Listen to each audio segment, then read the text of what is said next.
जिस साधक में, संत में 8 गुण हैं वही भगवत प्राप्ति कर पाएगा। सबसे पहला है दया। दया सर्वभूतेषु।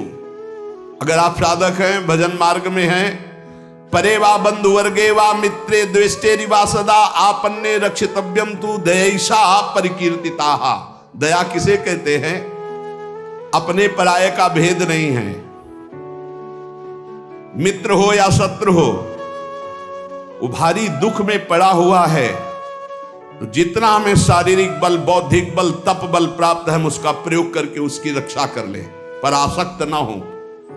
रक्षा करना, चाहे वो मित्र हो या शत्रु हो, कोई भी हो। साधुता का हृदय, भक्त का हृदय कैसा होता है?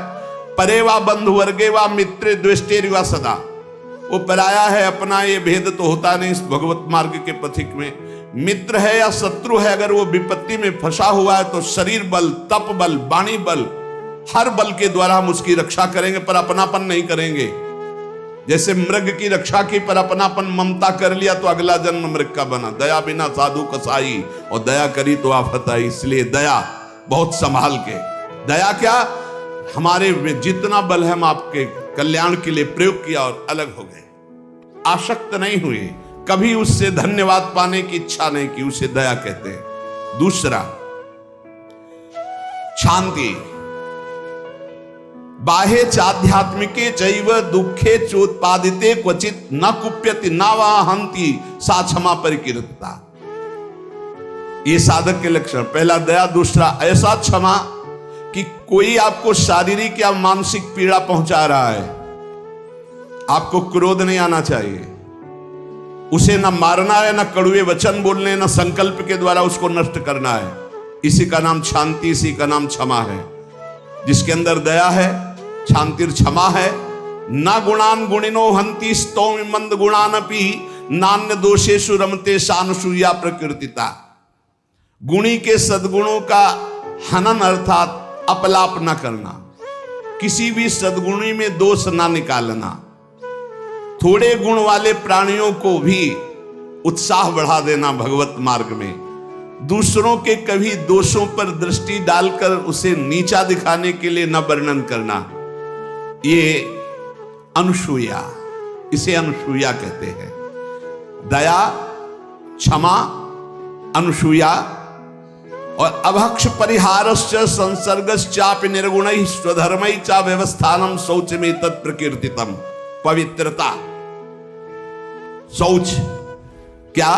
कभी भी अभक्ष पदार्थ ना खाना, जिसे शास्त्र निषेध करता है, कभी जबान पर नहीं जाना चाहिए। प्याज, लहसुन, मांस, मदिरा, नाना प्रकार के सब नहीं पाना चाहिए। एक बोले दीक्षा लिए थे कि पत्नी तो दीक्षा नहीं ले, पर वो प्याज लहसुन बना के खाती हो। कहती हम कोई गुरु मंत्र थोड़ी लिए, अब हम क्या करें, फिर खाना ही पड़ता है। कैसे खाना पड़ता है? वो अपनी निष्ठा पे, तुम अपनी निष्ठा पे नहीं आ सकते। अपनी निष्ठा पे आना पड़ेगा, या वो बदले या तो तुम बदलो। तुम कंठी तिलक लेकर बदल गए कि तुम प्याज लहसुन खा रहे हो, पत्नी खा रही, इसलिए नहीं भाई।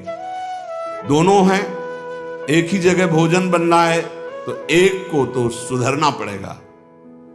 या तो फिर आप अपने लिए रोटी ले लीजिए और नमक से पा लीजिए। जय दिन आप नमक रोटी पाएंगे तय दिन उसका हृदय जलेगा और उसको सुधरना पड़ेगा, प्याज लहसुन छोड़ना पड़ेगा।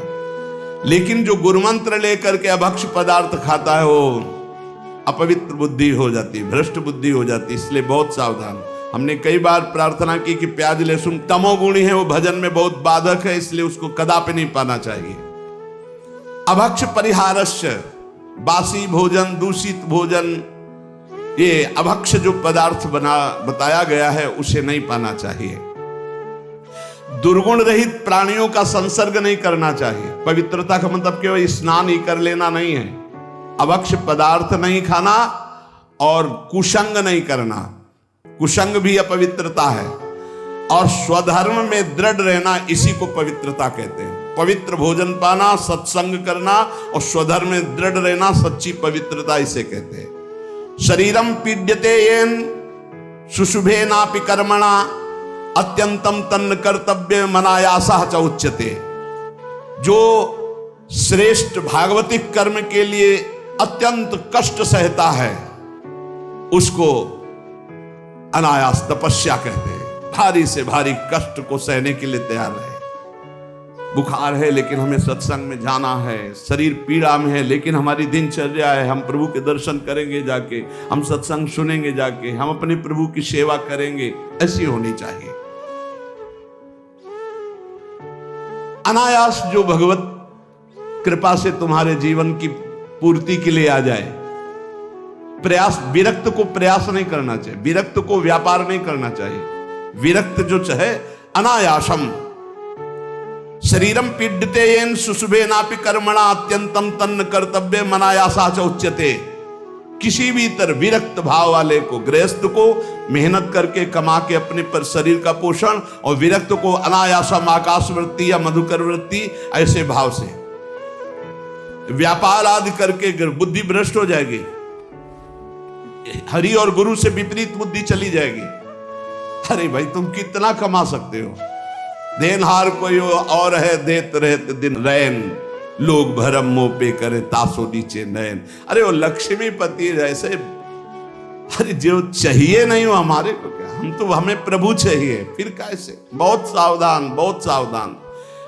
कभी कभी गुरुजन संकोच करते हैं तो इशारा उनका समझना चाहिए, और जब वो प्रकट कह दे तो भूल जाओ। अगर कदम उसी मार्ग पर रखोगे तो बहुत दूर निकल जाओगे, बहुत फिसल जाओगे। अनंत जन्मों के बाद अवसर मिला है माया से मुक्त होने के लिए। प्रशस्ताचरणम नित्य म प्रशस्ति विसर्जनम एतद्य मंगलम प्रोक्तम मुनिभिस्तत्वदर्शिभी। सदैव गुरुदेव के उपदेश और शास्त्र सम्मत कर्म करना चाहिए, कोई भी अशुभ कर्म नहीं करना चाहिए। तत्वदर्शी मुनियों द्वारा बताए हुए मार्ग से सदैव मंगल होता है, इसे मंगल कहते हैं। स्तोकादपि प्रदातव्य मदीने नांतरात्मना अहन्यानि यत्किंच कार्पण्यम ही तत् स्मृतम। अगर थोड़ी वस्तु मिली तो प्रसन्न रहो, अधिक मिली है तो प्रसन्न रहो। किसी भी स्थिति में असंतुष्ट मत रहो।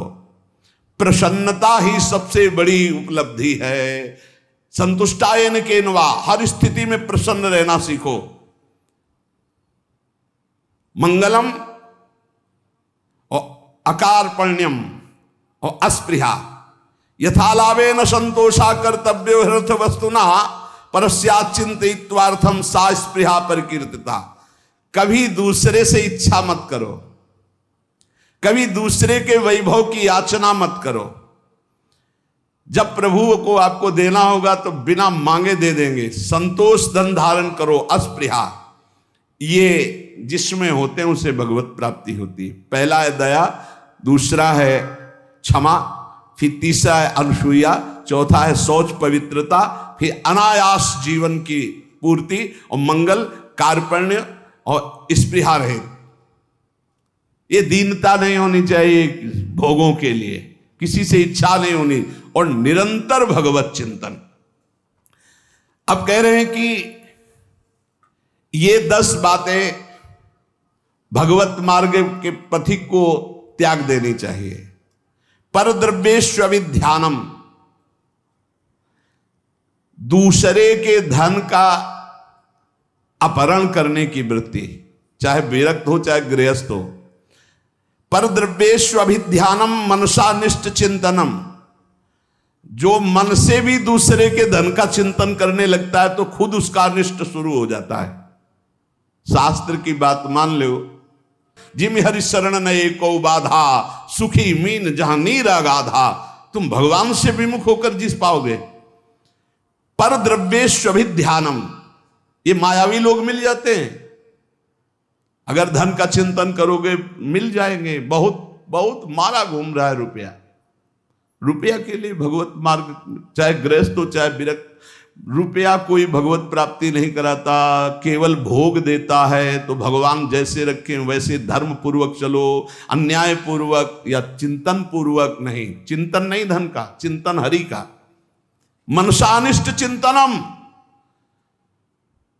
चिंतन करोगे तुम्हारा अनिष्ट कर देगा रुपया। ये संसारी पुरुष नहीं समझ, रात दिन उसी के चिंतन करते हैं, तभी डिप्रेशन में पहुंच जाते हैं। नाना प्रकार की कुभावनाएं प्रकट होने लगती है। जिसको इस जन्म में परमानंद की अनुभूति करनी है उसको सावधान। पारुष्य अनृतम चैव पैशून्यम चापि सर्वशा। अगर परलोक की प्राप्ति करनी, परम धाम जाना है, तो आप चुगली करना, निंदा करना, दूसरे की बातें करना छोड़ दो, दूसरे के धन का चिंतन, अपहरण करना छोड़ दो। मिथ्या भाषण, परनिंदा और असंबद्ध प्रलाप ये साधक में नहीं होना चाहिए। असंबद्ध प्रलाप, चुगली, निंदा ये जबान में नहीं होना चाहिए। और कह रहे हैं अदत्तानाम उपादानम हिंसा चैवा विधानता परदारोप सेवा चा शारीरम त्रिविधम स्मृतम। बिना किसी के दिए हुए किसी वस्तु का स्पर्श मत करो। देने पर भी तब देखो कि तुम्हारे योग्य है कि नहीं। और परदार रति, चूंकि ये गृहस्थ या विरक्त कोई भी भगवत प्राप्ति के लिए चले, उसके लिए किसी भी परदार रति, दूसरे की स्त्री के प्रति तनिक भी लगाव नहीं होना चाहिए काम भाव का। अगर काम भाव का जरा भी लगाव है तो तुम्हारा पतन हो जाएगा। बहुत विचित्र समय कलिकाल का प्रभाव चल रहा है, इस पर दृष्टि ही नहीं जा रही कि ये जो व्यभिचार प्रवृत्ति है इसको एक मनोरंजन मान लिया गया है, इसको एक खिलवाड़ मान लिया, इसे एक सीमा में रखा गया है, एक सीमा में रखा। पाणी ग्रहण संस्कार कर स्वीकार करके फिर धर्म पूर्वक चलो, वैराग्य हो जाएगा। अधर्म पूर्वक चलोगे आसक्त हो जाओगे।